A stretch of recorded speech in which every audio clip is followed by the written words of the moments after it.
જય હિન્દ, જય ભારત, જય ગૌમાતા, જય રાષ્ટ્રમાતા સાથીઓ। હું છું અર્જુન આંબલિયા ફ્રોમ દ્વારિકા। મિત્રો, આજે આપણે કલ્યાણપુર તાલુકાના રાવલ ગામે છીએ અને મારી સાથે બધાય ગૌભક્તો છે અને દરેક સમાજના આગેવાનો છે।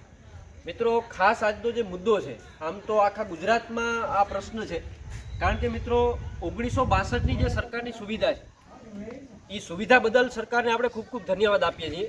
અને આ જે વિડીયો બનાવું છું તો આમાં કોઈ સરકારનો વિરોધ નથી, પણ સરકારશ્રીને મારી એક ખાસ વિનંતી છે કે અહીંયા મિત્રો આ બધાય ગૌ સેવકો છે ને ખૂબ ગૌ સેવા કરે છે, પણ 1962માં ડૉક્ટર નથી, તો ડૉક્ટરના અભાવના કારણે ડૉક્ટર નથી તો 1962ની જે સેવા છે એ અહીંયા મળી નથી રહી।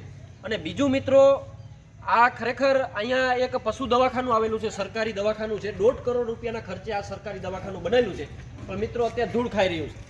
અહીંયા બધાય તાળા મારેલા છે, ડૉક્ટર પણ ક્યારેક આવે કે ક્યારેક નથી આવતા એવું બધાય કહે છે, અને ખરેખર આની કોઈ પણ જાતની સુવિધાનો લોકોને લાભ નથી મળી રહ્યો।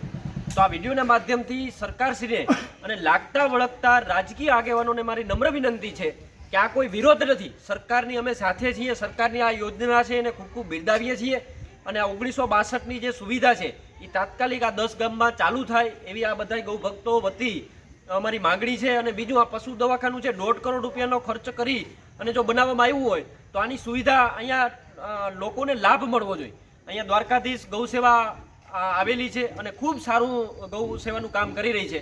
અહીંયા આજુબાજુના ગામમાં જ્યારે એને જરૂર પડે ત્યારે આ ભાઈઓનો કોન્ટેક કરે છે લોકો। તો મિત્રો, જ્યારે સરકારની આવી સુવિધા છે તો આ લાભ મળવો જોઈએ ને। હું તો એમ કહું છું સરકારને કે કદાચ તમને કોઈ પણ પ્રશ્નના કારણે આ ન ચાલુ થતું હોય તો આવી સંસ્થાઓને તમે આ જગ્યા આપી દો, કારણ કે ત્યાં થશે તો ગૌ સેવા જ ને। પણ ખાસ મારી વિનંતી છે આ વિડીયોના માધ્યમથી આગળ અમારે કોઈ એવું ઉગ્ર આંદોલન ન કરવું પડે અથવા તો ઉગ્ર કોઈ કાર્યવાહી ન કરવી પડે, એના માટે આ વિડીયોના માધ્યમથી 2 હાથ જોડીને બધાને વિનંતી છે કે આ પશુ દવાખાનું તાત્કાલિક શરૂ કરવામાં આવે અને રાવલની આજુબાજુના જે 10 ગામો છે એ 10 ગામમાં તાત્કાલિક ધોરણે એ 1962 જે પશુ એમ્બ્યુલન્સની સુવિધા છે એ તાત્કાલિક પૂરી પાડવામાં આવે એવી મારી વિનંતી છે। જય ગૌ માતા, જય રાષ્ટ્રમાતા।